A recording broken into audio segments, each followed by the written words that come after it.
Bien, vamos entonces a la siguiente sección que es el estudio de la palabra, los eventos histórico-proféticos. Seguimos en el sexto sello. Seguimos en la época de Guillermo Miller. Seguimos en el método que el Señor le enseñó a Guillermo Miller para estudiar la palabra. Y estamos aplicando este método a los eventos internos del sexto sello, que es el mensaje a la iglesia de Filadelfia. Estábamos viendo que las llaves de David, pues es ese potestad que Dios le dio a David sobre el santuario terrenal, así como a Jesús se la dio al santuario celestial. Entonces hay un paralelo entre la vida de David y la vida de Jesucristo. Y de ahí nos fuimos a estudiar un poco el sacerdocio de Melquisedec y el sacerdocio de Abraham, de Aarón, perdón, las dos líneas sacerdotales. Y vamos mm, a concluir este tema de los sacerdocios para continuar con más de Guillermo Miller. Bien, aquí hemos hecho como una especie de cuadrito. Voy a aquí agrandarlo. En el cual podemos hacer una comparación entre las dos órdenes sacerdotales, el sacerdocio de Melquisedec y el de Aarón. Pongo esto para concentrarnos en una a una. Eso sencillamente resume lo que hemos estudiado. La lista puede ser mayor. Yo aquí solo saqué algunos o los más relevantes según Hebreos 7, 8, 9, Éxodo y Levítico, sobre lo que hemos estudiado los dos órdenes sacerdotales.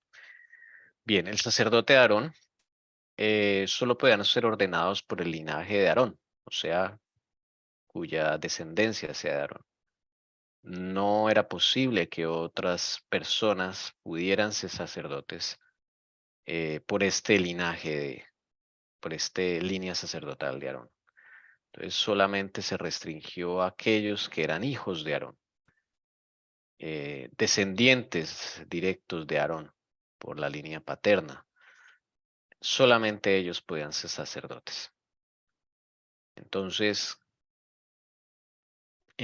comparando con el sacerdocio de Melquisedec no era por linaje especial de un ser humano, era ordenados por la palabra de Dios. Así como lo podemos ver allí en el juramento que el Padre le hizo a Jesús, tú serás de la orden de Melquisedec. Entonces esos hombres eran llamados por la palabra de Dios, no eran por linaje. Siguiente diferencia, el sacerdocio de Aarón tenía requisitos físicos. Em, por ejemplo, si un hombre, así fuera hijo de Aarón, tuviese algún defecto físico, no podía oficiar como sacerdote. Claro, esto apuntaba a Cristo, porque Cristo es sin defecto, es perfecto, sin pecado. Entonces era una señal, era una enseñanza, no porque el Señor haga acepción de personas, como algunos tal vez lo malinterpreten. Entonces él tenía requisitos físicos, este sacerdocio. Si algún descendiente de Aarón nacía con algún defecto físico, era cojo, tenía algún defecto físico, no podía ejercer el sacerdocio, por más de que fuera el linaje de Aarón. El sacerdocio de Melquisedec para los hombres, seres humanos, sí tenía requisitos, desde luego, pero son espirituales. Básicamente es estar a cuentas con el Señor. Entonces, hay una diferencia entre la línea sacerdotal de Aarón y la línea sacerdotal de Melquisedec, los requisitos. Otra, en el sacerdocio de Aarón, en el linaje de Aarón, solo se puede entrar una vez al año al lugar santísimo del santuario terrenal, solo una vez al año, que era el día de la expiación. En el sacerdocio de Melquisedec no había esas restricciones. Y cuando se estuviese a cuentas, podía entrar al lugar santísimo. Y ya lo demostramos que David accedía al lugar santísimo sin restricciones, así como Moisés, también se puede ver allí, y como otros personajes. Entonces, este era otra diferencia. Y aquí vemos que el sacerdocio de Aarón, pues sí, apuntaba a Cristo, mas fue algo circunstancial por el pacto que practicaron los hijos de Israel con Dios, se dio también ese sacerdocio especial o diferente. Otra diferencia. El sacerdocio de Aarón, el mismo sacerdote tenía que ofrecer ofrenda de animales por su propio pecado antes de oficiar cualquier servicio. Entonces él tenía que ofrecer un cordero, un becerro, más bien, un becerro por su pecado antes de poder oficiar un servicio. Por ejemplo, en el día de la expiación, el sacerdote primero ofrecía un becerro y un carnero ofrecía por su pecado antes de ponerse a oficiar por el pecado del pueblo. En el sacerdocio de Melquisedec no. El sacerdocio de Melquisedec es pura justificación por la fe, donde la ofrenda es un corazón quebrantado, un espíritu humillado, afligido, más bien, como lo dice el Salmo de David. ¿Ok? Entonces, por eso vemos que Moisés, cuando hace el servicio de consagración de Aarón, Moisés no ofrece cordero por su propio pecado. Dios no le dice, ¿por qué? Porque él está a cuentas, él está limpio. En cambio, Aarón y su descendencia sí tenía que hacer esto bajo este sacerdocio. ¿Ok?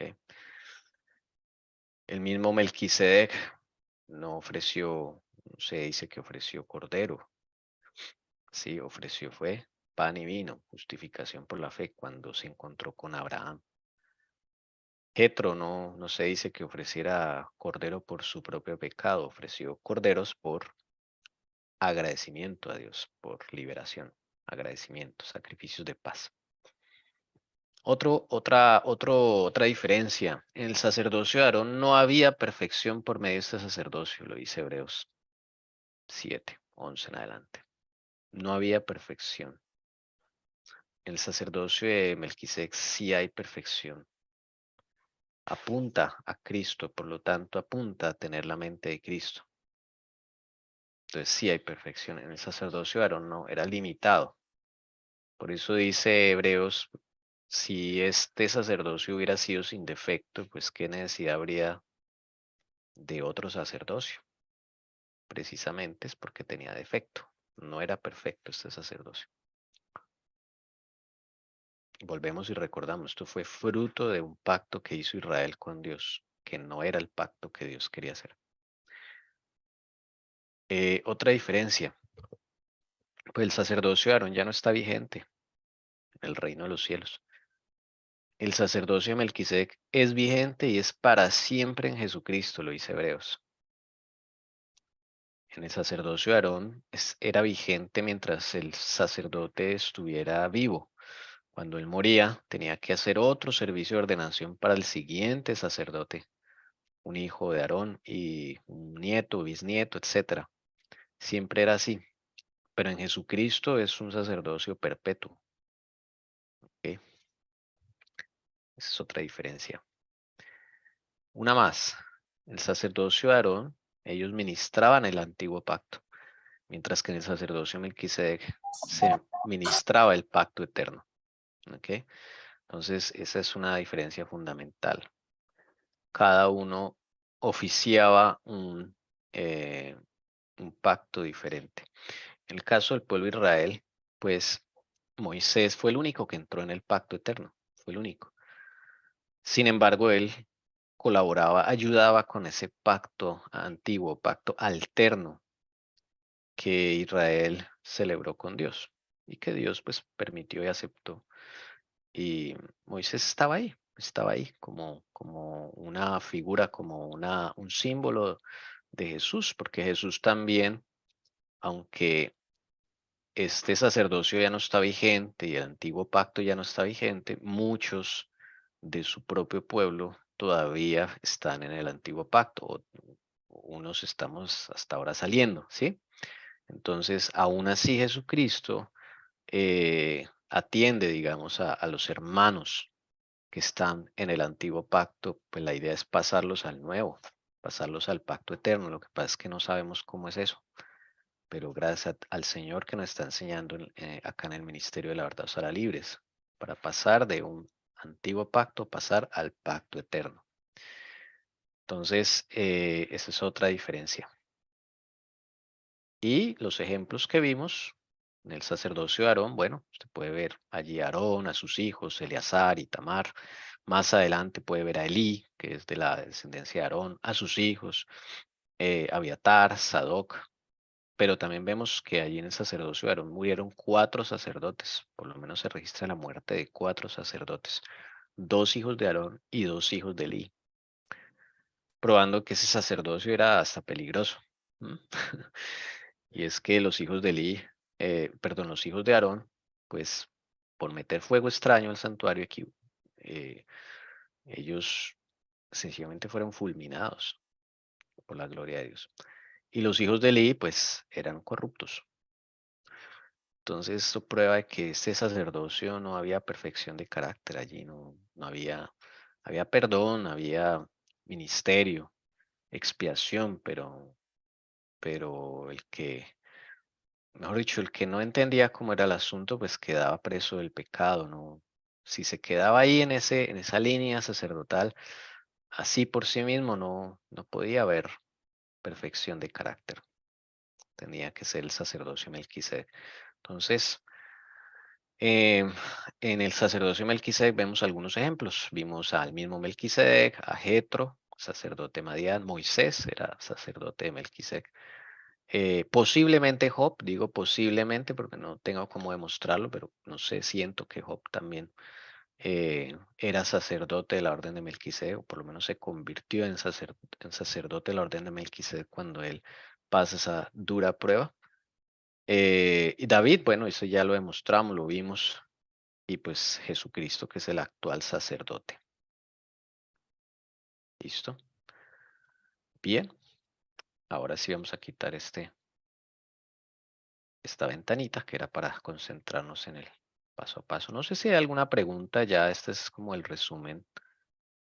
Eh, Como les digo, pueden ustedes leer Hebreos 7, 8, 9. Ya leímos algunos pasajes de esos el sábado pasado. Pueden haber más diferencias, sí, pueden haber más. Estas son las que se me ocurrieron con el Señor. Pueden haber otras, desde luego. Entonces, yo creo que ahí lo dejamos. Si hay algún comentario adicional, pregunta. Bueno, es una conclusión del tema que llevamos, como manera de ya dejarlo ahí como resumido en esa tablita. Bien, yo creo que podemos seguir. Y bueno, todo este ejercicio, pues como ustedes ven, fue bastante interesante ver cómo la misma Biblia nos va dando la respuesta, ¿sí? Usamos muy poco espíritu profecía, pues porque usamos espíritu profecía, desde luego, pero todo el razonamiento se hizo fue solo con la palabra, porque precisamente Guillermo Miller no tenía espíritu profecía en esa época, era solo la palabra. Hoy en día tenemos espíritu profecía, o sea, tenemos más aún de donde agarrarnos, ¿sí? Eh, pero gracias al Señor, pues que nos permitió hacer esta labor de estudiar esto de las llaves de David con solo la Biblia para que se pudiera demostrar que el método de estudio de la Biblia es vigente y sirve y funciona y es el que debemos seguir, ¿no? Para, para poder estudiarla correctamente. Bueno,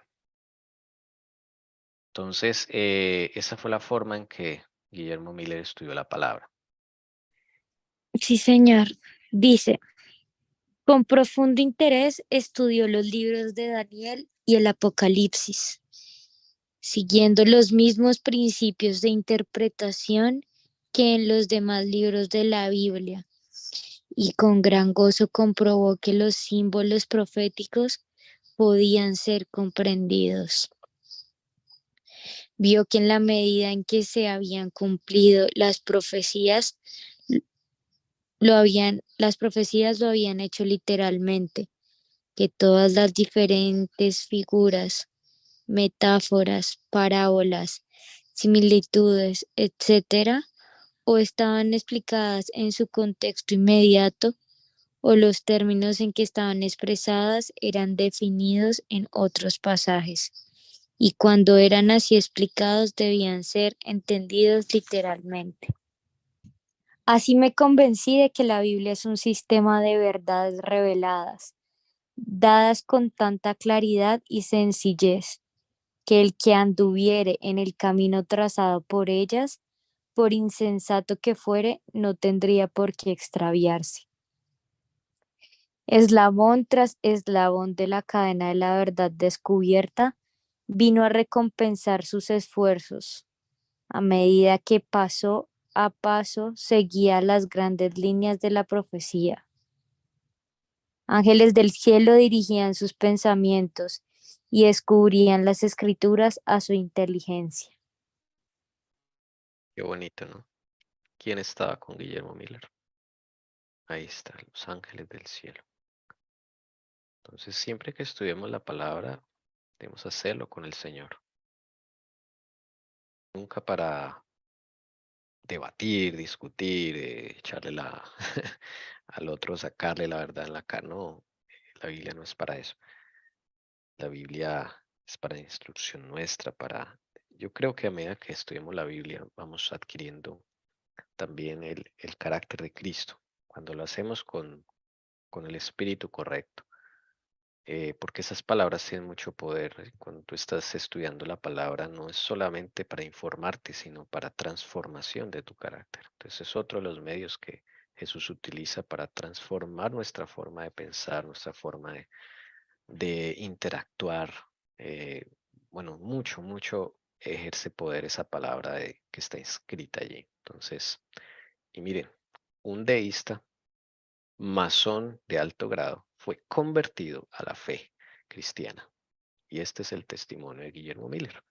Y él mismo dice, así me convencí.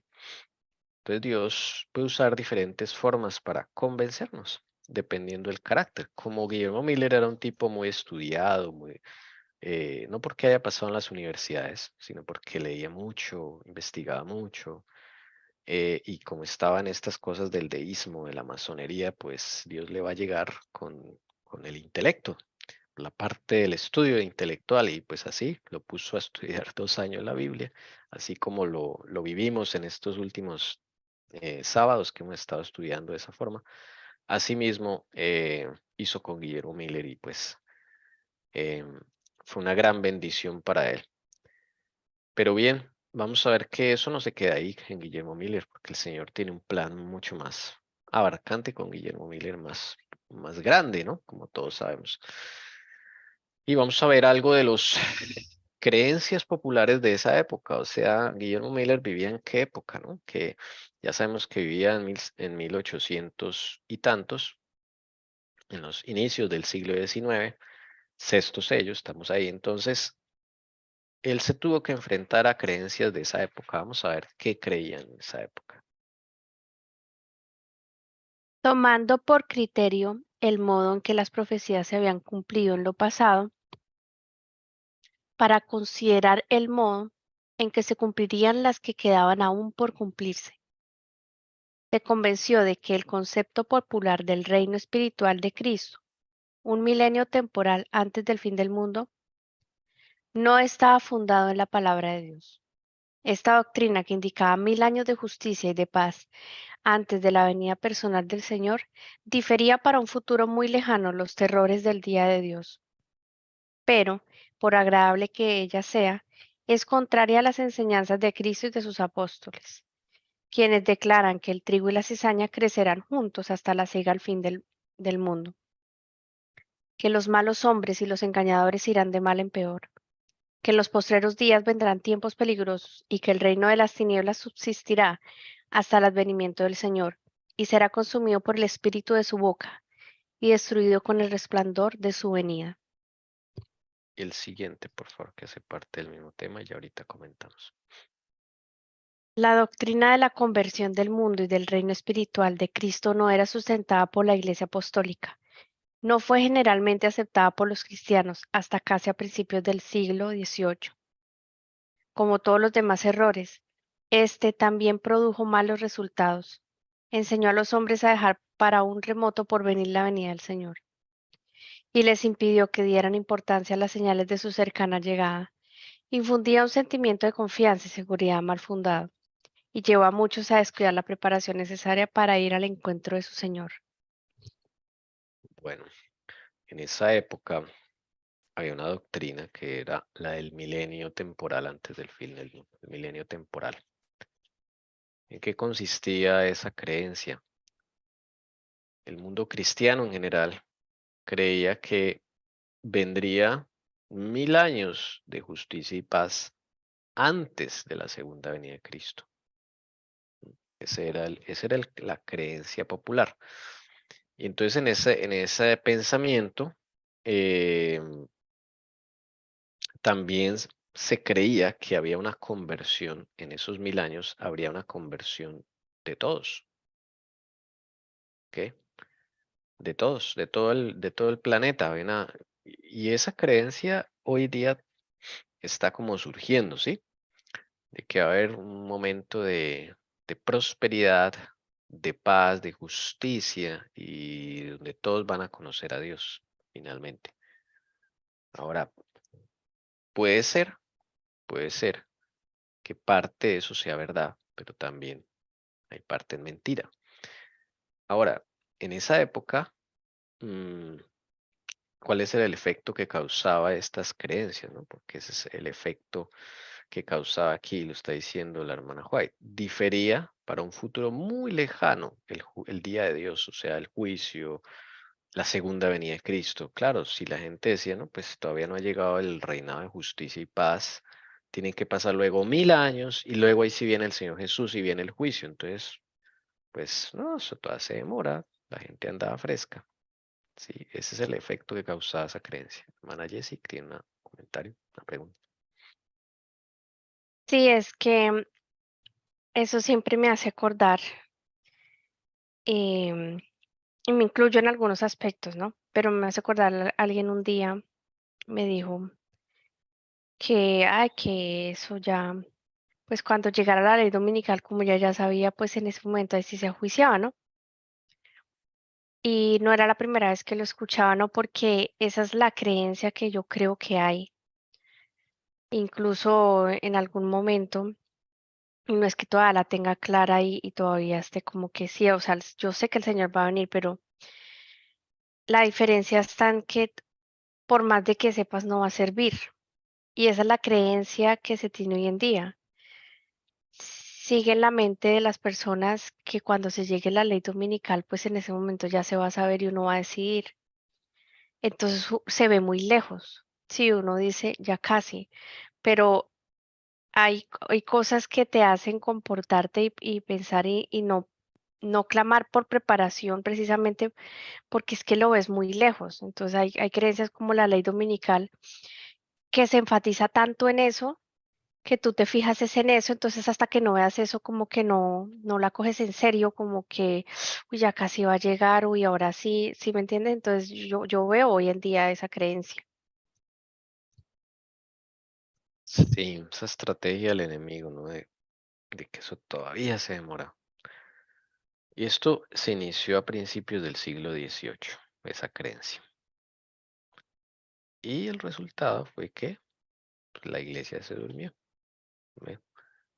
Entonces, como eso era muy remoto, en la mente de los hombres, ese evento de la venida del Señor, pues tranquilos todos, seguridad, confianza y lo más importante, la preparación, ¿no? Que dice la hermana Jessie. Y el mensaje de Guillermo Miller se centra en la preparación, es increíble. No se centra en la fecha de la profecía de los 2300 tardes y mañanas que después estudiaremos. Sí, porque eso es como que tenemos la idea de que Guillermo Miller predicó que Jesús venía en 1844 y que ese era el centro de su mensaje y resulta que no. El centro de su mensaje era la preparación. Y él no decía, el Señor va a venir en 1844. Él decía, Él vendrá en algún tiempo alrededor de 1844, ¿no? Él da un margen así. Fueron otros los que empezaron a, digamos, a predicar o a basar el mensaje solo en la fecha. Entonces, bueno, es una cosa bien interesante. Guillermo Miller tuvo que hacer frente a estas, digamos, a estos pensamientos, ¿sí? Cuando él descubre la profecía en las profecías de Daniel y Apocalipsis que el asunto no es así, pues imagínese, eso va en contra de toda la corriente popular de la época. Bien, sigamos leyendo. Hermana Leonor, bienvenida. Dios me la bendiga, mamá. Si gusta, nos puede Gracias. ayudar. Igualmente, buenas tardes. Bueno, Miller encontró que la venida verdadera y personal de Cristo, claramente enseñada en las Santas Escrituras, San Pablo dice, el Señor mismo descenderá del cielo con mandato soberano, con la voz del arcángel y con trompeta de Dios. Y el Salvador declara que verán al Hijo del Hombre viniendo sobre las nubes del cielo con poder y grande gloria. Porque como el relámpago sale del oriente y se ve lucir hasta el occidente, así será la venida del Hijo del Hombre. Será acompañado por todas las huestes del cielo, pues el Hijo del Hombre vendrá en su gloria y todos los ángeles con él, y enviará a sus ángeles con grandes estruendo de trompeta, los cuales juntarán a sus escogidos. Bueno, ahí están algunos textos que empiezan a hablar de la segunda venida de Cristo, ¿no? Son los que encuentra Guillermo Miller que no cuadran, porque mucha gente decía que la venida de Cristo era, o sea, que en esos 1000 años de justicia y paz, Él no venía a la tierra, pero sí venía en espíritu. Una cosa como rara, ¿sí? O sea, que Él desde el cielo dirigía todo el reinado de justicia y paz sin verlo personalmente. Ya después Él se manifestaría después de los 1000 años, es lo que creía en esa época. A su venida, los justos muertos resucitarán, y los justos que estuvieran aún vivos serán mudados. No todos dormiremos, dice Pablo, mas todos seremos mudados en un momento, en un abrir de ojos, al sonar la última trompeta, porque sonará la trompeta y los muertos resucitarán incorruptibles, y nosotros seremos mudados. Porque es necesario que este cuerpo corruptible se revista de incorrupción y que este cuerpo mortal se revista de inmortalidad. 1 Corintios 16, 51 al 53. Primera Tesalonicenses 4, 16, 17. Después de describir la venida del Señor, dice, los muertos en Cristo se levantarán primero, luego nosotros, los vivientes, los que hayamos quedado seremos arrebatados juntamente con ellos a las nubes al encuentro del Señor en el aire, y así estaremos siempre con el Señor. Amén. Resurrección. Así es, sí, señora. Entonces la resurrección no se tenía en cuenta en ese pensamiento del milenio temporal. Sí, no era claro. Entonces, Guillermo Miller dice, aquí hay una resurrección. ¿Eso cuándo ocurre? Entonces, él tiene que empezar a encadenar todo eso, ¿no? Para nosotros puede sonar ya como sencillo, ¿no?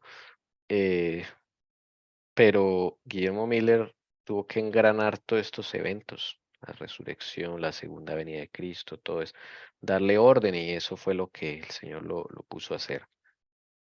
El pueblo de Dios no puede recibir el reino antes que se realice el advenimiento personal de Cristo.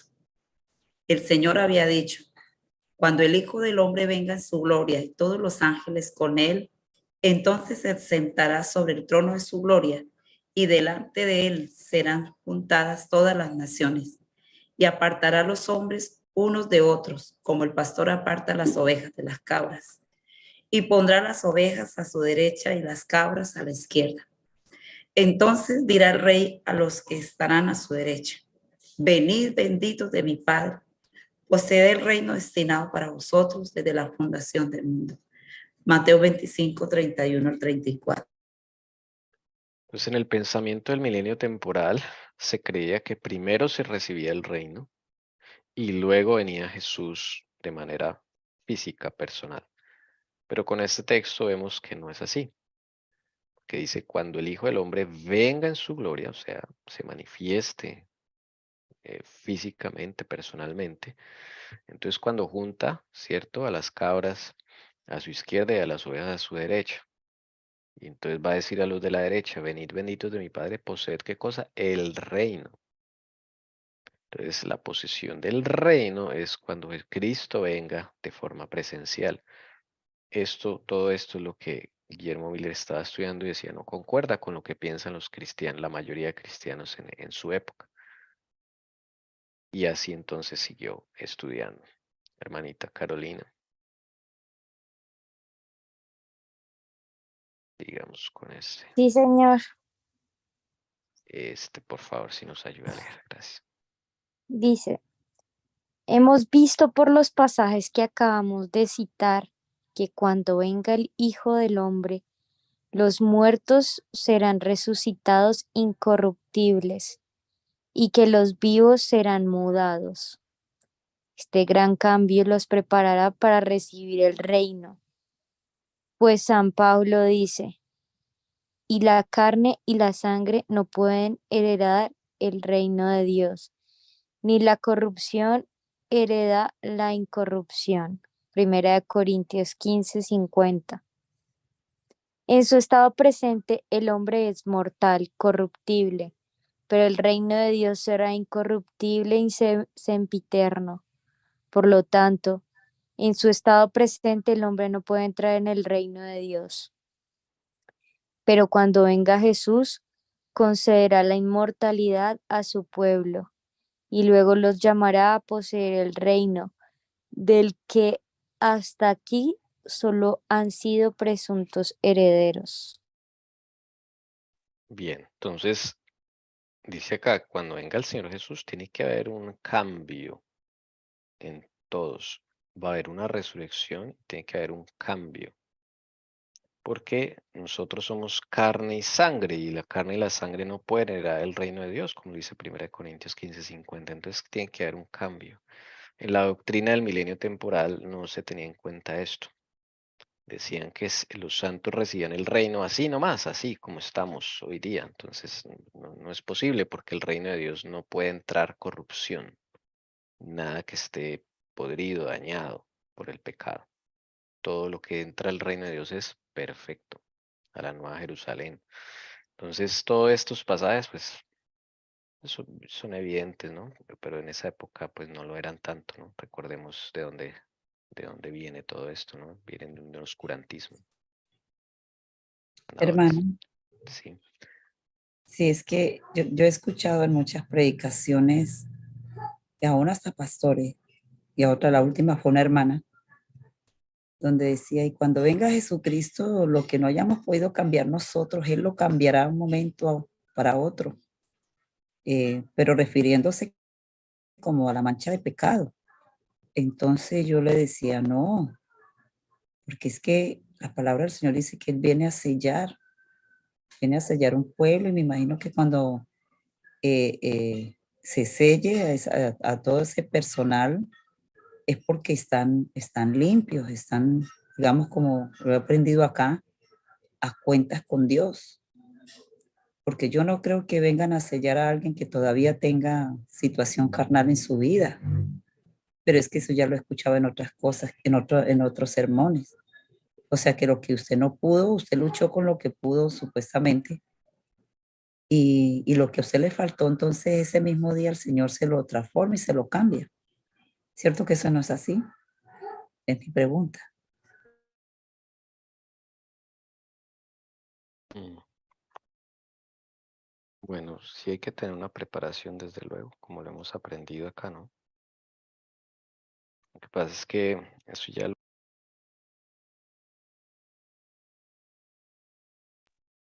Sonido, ¿ya? Bueno, la hermana Doris hace referencia a la pregunta de que sí, he escuchado predicaciones eh, que dicen eso mismo, que lo que a usted le faltó, pues el Señor lo completa en su segunda venida. ¿Qué diría yo en este momento? Yo no tengo todas las respuestas, desde luego, no sé. Pero eso depende, porque digamos a Martín Lutero le faltó, pero porque él vivía en la época del lugar santo y él va a ser resucitado. Entonces el Señor Jesús eh, no le va a exigir ese cambio a Lutero que no hizo. Entonces Jesús sí va a hacer algo con él cuando lo resucite. Lo mismo podemos decir de Guillermo Miller. Guillermo Miller no aceptó el mensaje del tercer ángel, pero el Señor se lo llevó. Y dice que él va a resucitar, dice la hermana Juárez, o sea, él va a estar entre los justos, porque el Señor se lo mostró. Entonces el Señor Jesús tiene que hacer algo con Guillermo Miller, porque él no aceptó el mensaje del tercer ángel, no aceptó el mensaje del santuario, no aceptó el mensaje del Shabbat, el sábado como día del Señor. Entonces, no es por eso que se va a perder, porque la luz que tenía Guillermo Miller llegó hasta el segundo ángel, el tercero no. No, Dios no se lo va a exigir, pero tiene que hacer algo el Señor con la parte que le faltó a Guillermo Miller. Entonces, en ese sentido, aplica.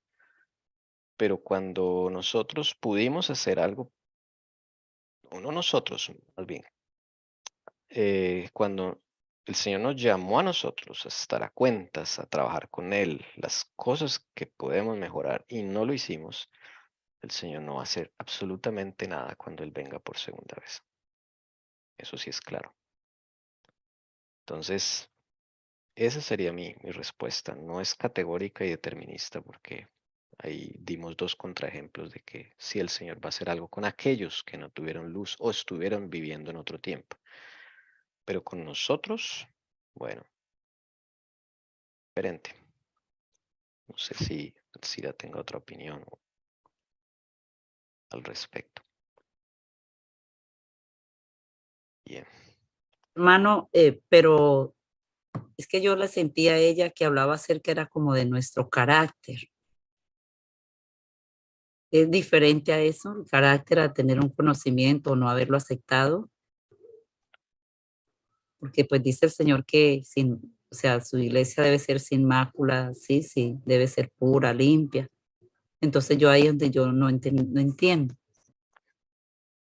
Yo veo que lo mismo aplica para el carácter. Hay cosas que o sea, hay cosas que muchos de los siervos de Dios han muerto con un carácter defectuoso, ¿sí? Con cosas que nunca fueron solucionadas. Entonces, eso lo decía el Señor. Si esa persona trabajó con el Señor hasta donde pudo, hasta donde tuvo su luz y trabajó en su carácter, pues el Señor va a hacer algo con él, lo resucita y le va a dar lo que le faltó.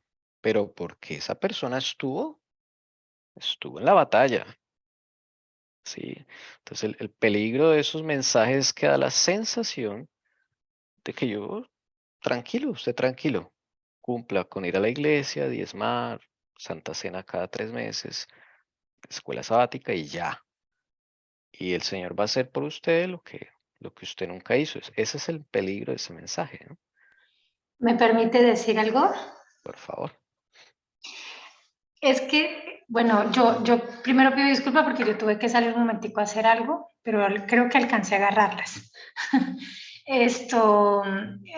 Lo que yo entiendo es lo del carácter que vamos a llevar al cielo, ¿cierto? Sí, que hay predicaciones que dicen que tranquilo, que lo que usted no alcanzó a hacer en su carácter, Jesús lo va a completar. Vuelven. Bueno, eso, llamémoslo entre comillas, es válido, pero hay que mirarlo bajo los ojos del santuario, bajo el ministerio del santuario. Entonces, dependiendo del ministerio, ¿cierto? Digamos, cuando Jesús estaba en la tierra, no es lo mismo como Jesús está hoy en el lugar santísimo, porque el Señor ya está terminando la obra. Y la obra se termina completando los 144,000. Entonces, lo que Dios permitió antes para esta última generación, que tiene todo el conocimiento, que tiene los mayores privilegios que los que tuvieron en el pasado, no se va a permitir. ¿Me hago entender? O sea, Dios toleró cosas en la época de Lutero, porque Lutero no tenía toda la luz. Un ejemplo. Pero hoy, que no hay excusa, que si nosotros no queremos estudiar, nosotros no queremos leer, no queremos prepararnos con Jesús, es nuestro problema, no es el de Jesús.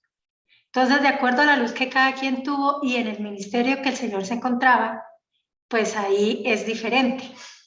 Llamémoslo así. Hoy ya el Señor no permite, no acepta, por eso es que está preparando un grupo que necesita ser sellado para la última etapa crucial y difícil dentro de esta, llamemos 6,000 años de pecado dentro de esta tierra. Y esos llamemos que si somos tú y yo, debemos tener totalmente la mente de Cristo. Esa mente de Cristo, llamémosla así, si Cristo está en tu mente y en mi mente, hermanos, tú ya no puedes pecar. Así de sencillo, porque Cristo no pecó. Pero pecamos, hermanos, porque Cristo no está en mi mente. Es una mentira, o sea, no lo hay. Pero eso no se entendía mucho en el pasado, cosa que ahorita la mayor luz se le ha dado y por eso es que no es malo que nosotros vayamos ajustando nuestro conocimiento a la medida de la luz que el Señor nos va dando. Entonces ese carácter, llamémoslo así, esa parte la suple el Señor. ¿Me hago entender? Pero ya para esta generación, muchas veces la hermana Helen White habla fuerte porque es que esa era la generación que entraba en 1888. O sea, pero no entró. Por eso tú y yo estamos aquí hoy. Entonces, ahí es donde llamemos para la última generación cuando dice, pero Señor, en tu nombre no profetizamos, en tu nombre no echamos fuera demonios, no los conozco, hacedores de maldad. Y eso dice la hermana Helen White en Palabras de Vida del Gran Maestro, que eso es para la iglesia adventista. Eso no son para los de afuera. Que a veces decimos, ay, el hermano cristiano que hizo milagros. No, hermanos, somos nosotros. Hoy tenemos un privilegio que otra generación no tuvo. Así como es la generación más corrupta, más pervertida, la menos que se pueda dar un peso, es donde el Señor desea manifestar todo su poder, toda su gloria en cada uno de nuestra vida. Amén. Dice, estos y otros pasajes bíblicos probaron claramente a Miller que los acontecimientos que generalmente se esperaba que se verificasen antes de la venida de Cristo, tales como el reino universal de la paz y el establecimiento del reino de Dios en la tierra, debía realizarse después del segundo advenimiento. Además, todas las señales de los tiempos y el estado del mundo correspondían a la descripción profética de los últimos días.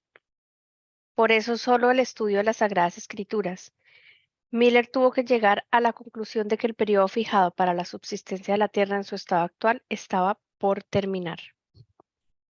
Todo lo que el Señor le permitió estudiar a Miller apuntaba a que el periodo en el que estaban ya estaba por terminar. O sea, estaba en lo último. Sí, y la hermana White no dice que él estaba mal en esto. Noten el lenguaje que ella usa. Sí, ella más adelante va a decir en dónde estuvo el error de Miller, pero no en esto. O sea, todos los eventos proféticos apuntaban a que la generación de Miller era la que iba a terminar, digamos, la historia de este mundo, con la que Jesús iba a levantar los 144,000. Bien.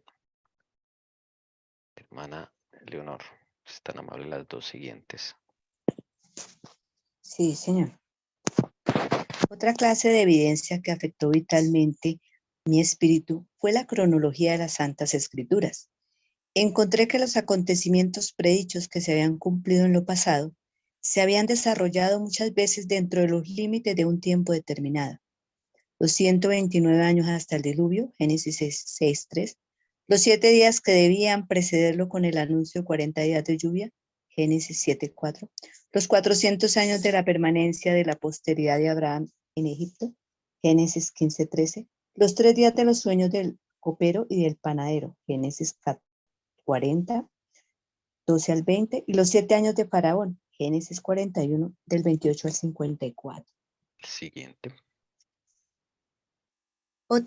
Los 40 años en el desierto, números 14, 34, los 3 años y medio de hambre, Primera de Reyes 17:1. Véase Lucas 4:25. Los 70 años del cautiverio en Babilonia, Jeremías 25:11. Los 7 tiempos de Nabucodonosor, Daniel 4:13 al 16. Y las 7 semanas, 62 semanas y una semana que sumaban 70 semanas determinadas sobre los judíos, Daniel 9:24 al 27. Todos los acontecimientos limitados por estos periodos de tiempo no fueron una vez más que asunto profético, pero no alcanzó a salir. Pero se cumplieron de Pero acuerdo se con las cumplieron predicciones. de acuerdo con las predicciones. Gracias, Listo. mamá. Bueno, eso es otra cosa que le llamó la atención a Guillermo Miller, ¿no? La cronología de los acontecimientos predichos en las Santas Escrituras, la exactitud. Y aquí él pone varios ejemplos, ¿no? Los 120 años, la profecía del diluvio, los 7 días que debían precederlo, 40 días de lluvia, 400, entre otras cosas, esto se supone que Noé lo sabía, según dice él, ¿no? No lo veo por ahí, pero bueno, para estudiar. Los 400 años de la posteridad de Abraham en Egipto. Los 3 días de los sueños del copero y el panadero que interpreta José, el Señor por medio de José interpreta. Los 7 años de Faraón. O sea, aquí hay muchos ejemplos, ¿no? Los 40 años en el desierto. ¿Cuántos años nos habrá tocado en el desierto nosotros? Es otra pregunta que me hago. Los 3 años y medio de hambre de la época de Elías. Los 70 años en cautiverio de Babilonia. Ven que todo el Señor manejó con tiempos. Las 70 semanas que están desglosadas como 62 semanas y una semana. Eso después lo veremos. Todos estos acontecimientos, dice él, tenían tiempos exactos y se cumplieron de acuerdo a las predicciones. Y algo nos pone a reflexionar acá. ¿Cuántos años el Señor dictaría para nuestro pueblo, para nosotros, de caminar por el desierto? Si fueron 40 años para los israelitas, ¿cuánto el Señor dictaminaría para nosotros?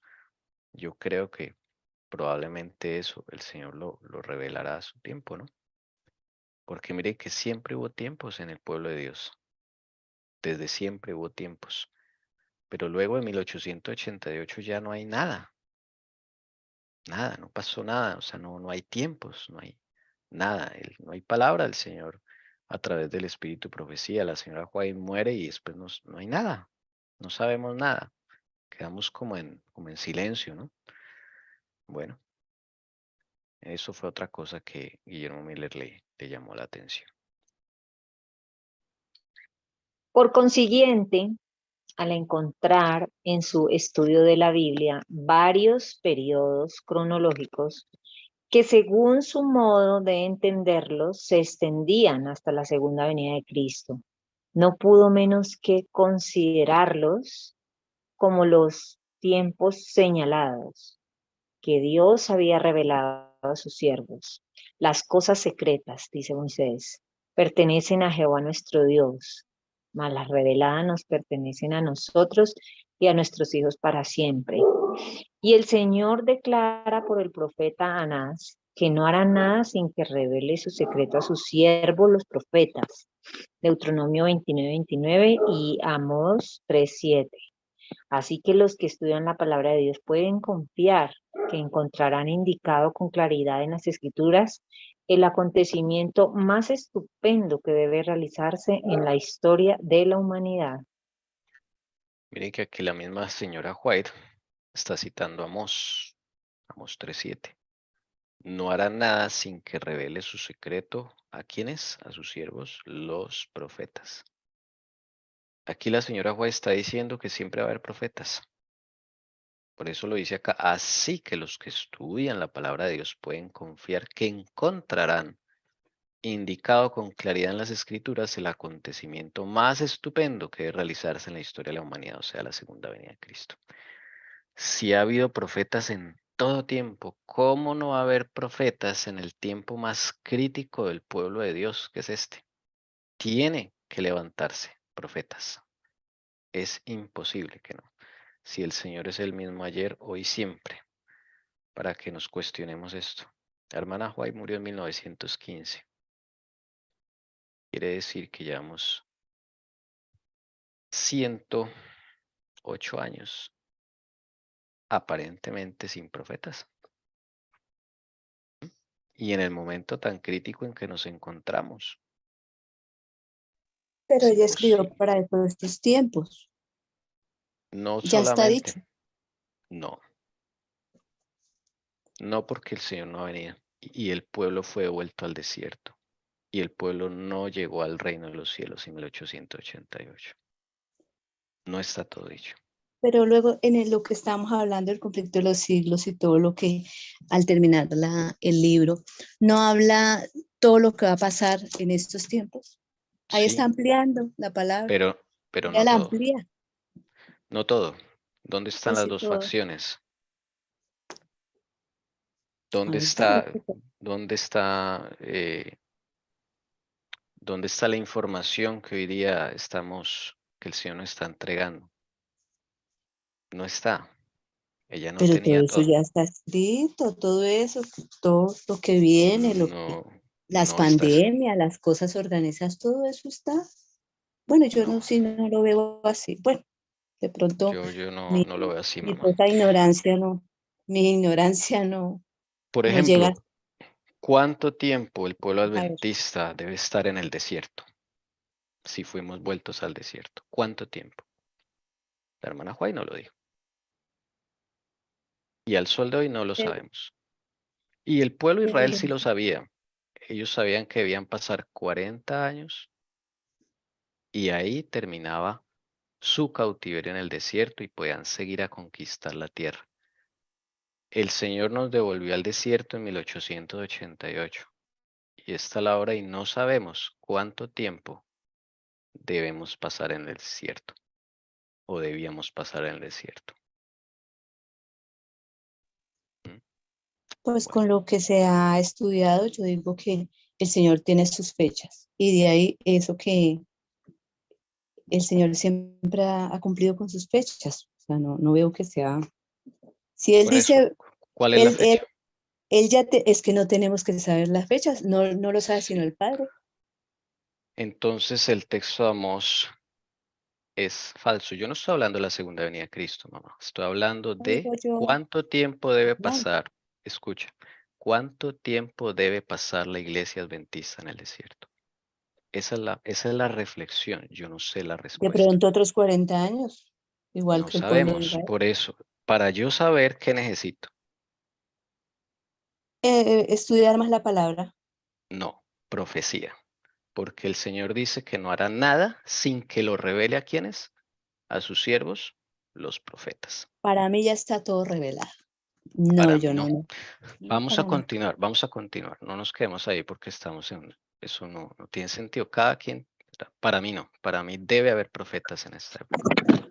Yo sí Pero, quiero saber cuánto tiempo pero tiene la luego iglesia la adventista. última profeta no fue Elena G. de White. O sea, No. ya no hay más profetas. Entonces, ¿dónde está Joel 2? No sé, Dígame no. dónde está el cumplimiento de Joel 2, 23, 24. ¿Dónde está? Tú puedes colocar ahí Joel 2, 23, 24. Claro que sí. Sí, ahí dice que los ancianos, los niños tendrán sueños, los jóvenes tendrán Esperamos visiones. visiones. Mejor ponerlo. Pongámoslo. A ver. Joel 2. Sueños. Listo. 28. Sucederá que después de esto derramaré mi espíritu sobre toda carne, y vuestros hijos y vuestras hijas profetizarán, dice acá. Vuestros ancianos soñarán sueños, vuestros jóvenes verán visiones. Ahí está. ¿Dónde dejamos eso? Y ahí dice que es la promesa del Espíritu Santo, por lo menos en la Valera, ¿no? Dice. Por eso, Por eso, me permite decir algo. Primero, hay un problema con nosotros y es que nosotros hablamos lo que yo pienso y no dejamos que la Biblia hable. Entonces, partamos de ahí, escrito está. Y lo que acá dice es el derramamiento del Espíritu Santo. Entonces, esto se dará y se dio como lluvia temprana con los apóstoles. Se debe dar como lluvia tardía para la última generación. También se dice, y dice la hermana Helen White, que el derramamiento del Espíritu Santo no lo esperemos como que llegó un torrencial aguacero y llegó para todos. Hay muchos que se han empezado a consagrar mucho antes y el Señor está empezando a derramar su espíritu y a través de sueños empieza también y de visiones revelar cosas peligrosas de lo que Satanás también está planeando y armando para esta última generación. Entonces, hermanos, no nos quedemos con que es que yo pienso, eso no, usted no. O sea, la palabra habla por sí misma. Y cuando nosotros somos humildes y le decimos, Señor, explícame, ¿qué dices tú en tu palabra? No es lo que yo pienso, no, porque es que la palabra no se puede interpretar así. Escrito está y punto. Se ha preguntado a muchos eruditos si eso ya tuvo un cumplimiento. Entonces, ¿dónde dejamos esta profecía?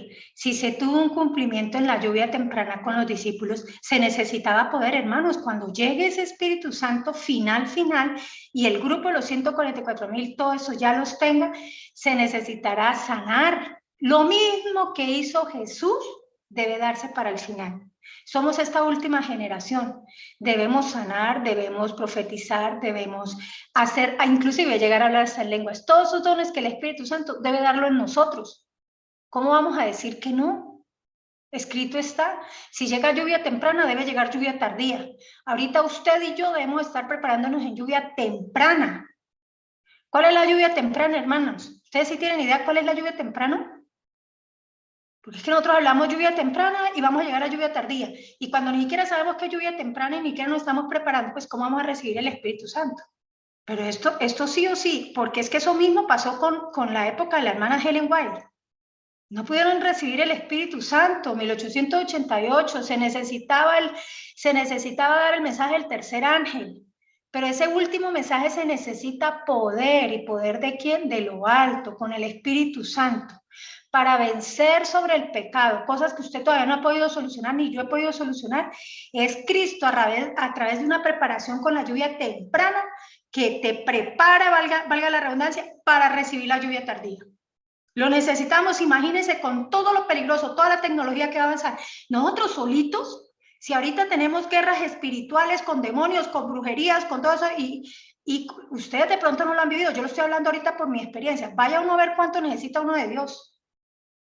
Y vayan ustedes en los problemas que ustedes actualmente tienen, si han podido solucionarlos solos. No, hermano, necesitamos del Espíritu Santo. Es una promesa dada para cada uno de nosotros. ¿Saben qué es lo triste ayer hablando cuando fui a hacer una obra? Y el Señor me jaló las orejas con eso, hermanos. Y esa es la incredulidad que hay en nosotros. Y estaba hablando con alguien y hablábamos de muchas cosas, hermano, porque aquí yo no sé, en todo lado hay ya ahorita eso está alborotado, el espiritismo y toda esa cosa.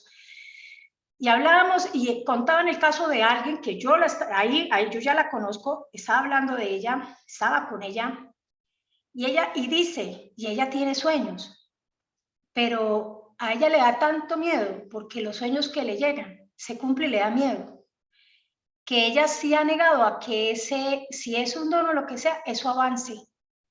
Y yo no estoy hablando acá de que si ella tiene el Espíritu de Dios, no lo tiene. ¿Cuál fue el llamado que el Señor le hace a uno o a mí? Muchas veces nosotros paramos la mano de Dios cuando Dios te quiere usar a ti y me quiere usar a mí. Eso somos nosotros, duros de servir, incrédulos. Y si nosotros hemos conocido el Evangelio conforme a la ley y el testimonio, y el Señor desea usarte a ti, usarme a mí para terminar esta obra pronto, prepararte a ti, prepararme a mí, pero con esa incredulidad, ¿cómo esto va a avanzar, hermanos? Y decía el Señor, alguien que no conoce el Evangelio, mire quién está hablando el SIDA, está asustada y frena.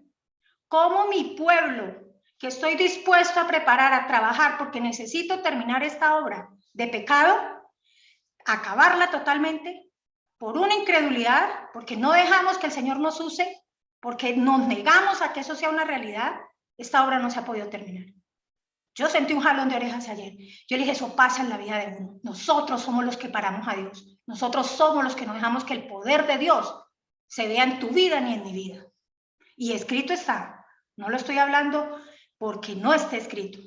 Es por mi dureza de servicio y mi incredulidad. Claro, yo sí creo en esto, lo que está escrito, en lo de Joel, ¿sí? Y ahí es específico donde dice, ¿no? Que los ancianos verán sueños que nuestros hijos, ¿sí? Eso yo lo creo. Entonces, y creo que, pues, los 144,000 tienen que estar ¿sí? O sea, es el tiempo de hacernos un examen, bien, un examen profundo, ¿sí? De si estamos avanzando con el Señor Jesús en cuanto a lo que practicamos, a lo que hablamos, cómo estamos en el carácter, si realmente estamos cumpliendo pues con lo que está escrito. Y como vuelvo y lo reitero, claro, yo creo en esta profecía de Joel, ¿sí? Que nuestros hijos y nuestras hijas profetizarán, que los ancianos soñarán sueños, que los jóvenes verán visiones. Claro, tiene que ser así. Y además, como está diciendo la hermana Elcira, que si el Señor no derramara del Espíritu de Dios y lo que está escrito aquí, pues dígame, seríamos vencidos. Mejor dicho, el pueblo de Dios sería derrotado. Pero con todo esto, pues bueno, gracias a Dios que Él no lo está confirmando, ¿sí? Esta promesa nos lo está confirmando, que se necesita para estos últimos tiempos, que el Espíritu de Dios se ha derramado sobre todos los que estamos esforzándonos y estamos eh, creyendo a su palabra. Todos los que nos estamos haciendo un examen interno, lo más profundo de nuestro corazón. Y bueno, todo eso es gracias a Dios, porque Él es el único que nos puede revelar cuáles son nuestros defectos, las debilidades, lo que practicamos, todo lo que estamos viendo para estos últimos tiempos. Señora. Entonces, Déjame decir solo dos cositas, también qué pena, yo ya termino. sí. Dice la palabra, nosotros debemos esforzarnos en conocer a Jehová. Ese es nuestro esfuerzo, hermanos. Cuando usted conoce a Dios y usted tiene un encuentro con Dios, usted no puede ser igual. Y dos, hago una pregunta y quizás la conteste para no alargar esto. ¿Ustedes creen que ya hay 144,000 que el Señor ya ha llamado y que se están alistando? Sí. No, yo no creo. ¿Cómo? No, yo no creo. Bueno, la palabra Pues dice... la estará llamando, los estará... Sí, el que, pues digo yo que eso es como personal, ¿no? Cada cual. Ajá, bien El contestó. Señor mirará. Ellen White dice Sí. que a cada uno, hermanos, pero digo que eso ustedes no lo van a ver como un chaparrón de agua. A cada uno, dependiendo de cada quien quiso esforzarse en conocer a Dios, en indicar el nombre de Dios, Dios a cada uno le irá revelando quién va a ser, dice la hermana Ellen White, parte de los 144,000. No depende de Cristo, depende de ti y de mí. Depende en que yo le crea que el Señor está dispuesto a hacer grandes cosas en mi vida para glorificar su nombre. De eso depende. Bueno, y por ejemplo, si esos 144,000 y hasta ahí nomás, y el resto no, ¿nos perderemos? ¿O cómo es la cosa? No. 144,000 son lo último que va a llegar a lo último de lo último. Dentro antes de que llegue, digamos, la última fase, van a haber mártires, justificación por la fe, y va a haber ese grupo que dice el Señor, dice en la palabra, Señor, en tu nombre no profetizamos, ojo, en tu nombre no echamos fuera demonios. Dice el Señor, no los conocí, hacedores de maldad. Va a haber ese grupo que se mirarán sus ropas manchadas, porque en este tiempo de lluvia temprana no se quisieron preparar. La lluvia tardía no la van a recibir, hermanos. Punto. Si no hay lluvia temprana, no hay lluvia tardía. Y eso no se da cuenta sino cuando ya empiecen a ser derramadas las plagas. Así de sencillo. ¿Me permiten? ¿Me dan un minutico para decir algo? Primero, sabemos que los tiempos se repiten, ¿cierto? Uno se pone a analizar y siempre es como la misma situación.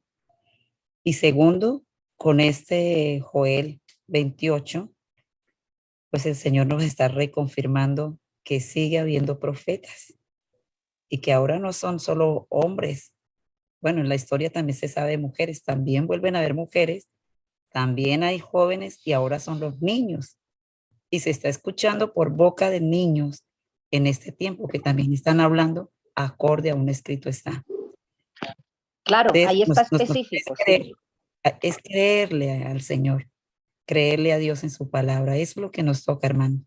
Yo sí creo que después de Elena vienen más. Y si nosotros nos preparamos, tenemos más luz, también pues nos va a utilizar también como sus profetas, sus profetizas. Sí, sí creo que sí hay más, hermano. Y dice allí, toda carne, y da unos ejemplos, pero dice ahí, sobre toda carne será derramado el Espíritu. Yo sí quisiera que se derramara el Espíritu sobre mí. Si no, pues ya el Señor verá si me tiene destinada para mártir o no, pero el derramamiento del Espíritu es algo que deberíamos anhelar todo y se le dio a todos los discípulos y discípulas, porque también habían mujeres allí y había mucha gente, ¿no? Antes de que se fuera Jesús, no fueron solo los discípulos. Es algo que se está repitiendo, porque Helen White decía que ya se estaban empezando a contar los 144,000 desde esa época, pero como fueron devueltos al desierto, pero ella siempre firmaba sus cartas con el anhelo de ser una de las 144,000, recuerdo tanto. Mira, yo escuchaba a un pastor, tiene un testimonio impresionante, y él ha visto los ángeles, él ha visto unas realidades, dice, he visto cosas en mi vida porque decidí creerle a Dios. El problema, dice él, de nuestro pueblo adventista es que no le creemos a Dios. No creemos que Dios habló en el pasado y nos está dispuesto a hablarnos a cada uno de nosotros. No creemos que Dios está dispuesto a hacer grandes milagros a través tuyo para muchas personas que no conocen el Evangelio. Y este pastor ha visto ángeles y los ha visto en la realidad, el tamaño y todo. Y él dice, a mí no me importa si me creen, pero yo lo he vivido y no estoy para que me crean. Así como pasé un día entero sin darme cuenta orando con el Señor. Y es cuando mi novia me va a buscar y yo no me he dado cuenta que no había ni almorzado ni cenado. Y creyeron que me había pasado algo. Dijo, y todo esto, cuando uno lo cuenta, ve una incredulidad dentro del pueblo de Dios impresionante. Pero los que no quieren ver la mano de Dios en sus vidas, se van a quedar, hermanos. Y Dios sí está buscando gente que le crea. Y como decía Doris esta mañana, porque yo también lo he dicho, y repito y reclamo esa promesa, ayuda a mi incredulidad, Señor. Porque no hay cosa que más te entristezca que nuestra incredulidad. Bueno, ahí tenemos dos testigos. Ciertamente el Señor Dios no hace nada sin revelar su secreto a sus siervos los profetas. Aquí está el otro testigo. Bueno, hermanos, dejemos aquí y meditemos en todo lo que hemos dicho. Ojalá le creamos al Señor. Yo la verdad estoy muy triste que todavía estemos en estas discusiones, por lo menos acá la verdad será libres. Pero vamos a seguir orando.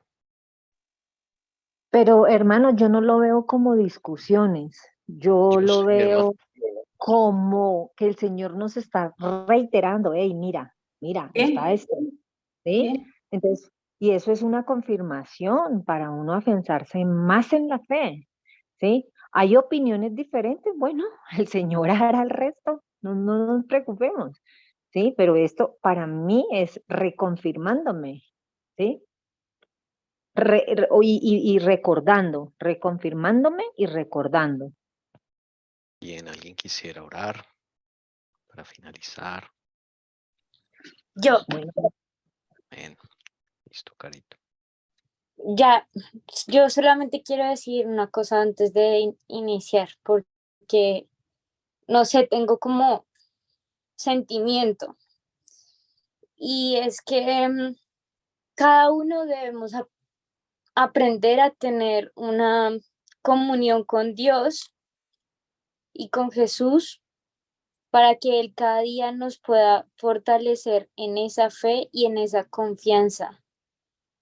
Y que no debemos permitir nosotros mismos que la palabra entre a nuestra vida vacía, porque si entra a nuestra vida vacía, eso quiere decir que estamos dudando de Dios y prácticamente es como si perdiéramos el tiempo.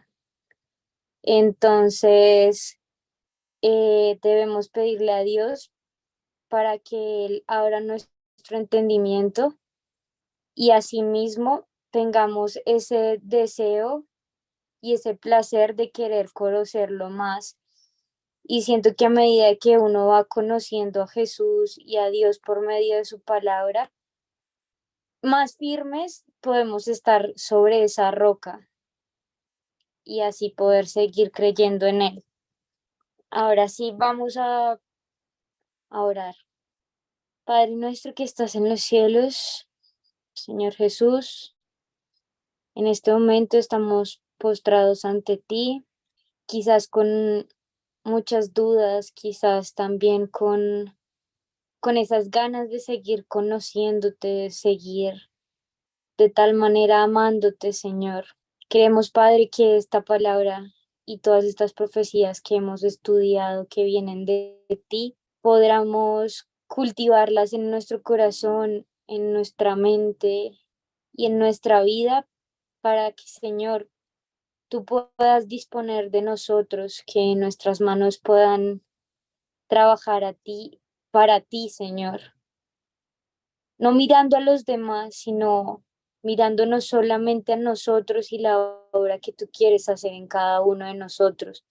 No pensando si seremos mártires o podremos llegar a tener ese gran privilegio de ser uno de los 144,000, Señor, sino que podamos verte solo a ti, que no miremos a este mundo, que en cada prueba, en cada lucha podamos verte a ti, Señor.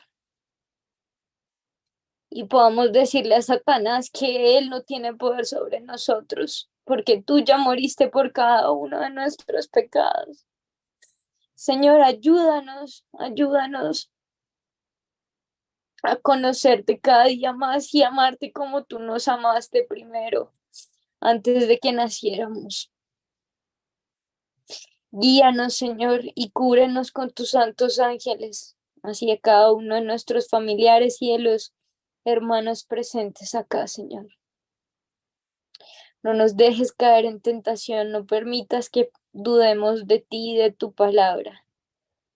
No permitas que nos conformemos con lo que sabemos, sino que cada día podamos avanzar más.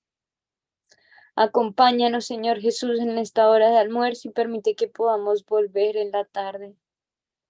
Todo esto te lo pedimos en los méritos de tu amado Hijo Cristo Jesús. Amén.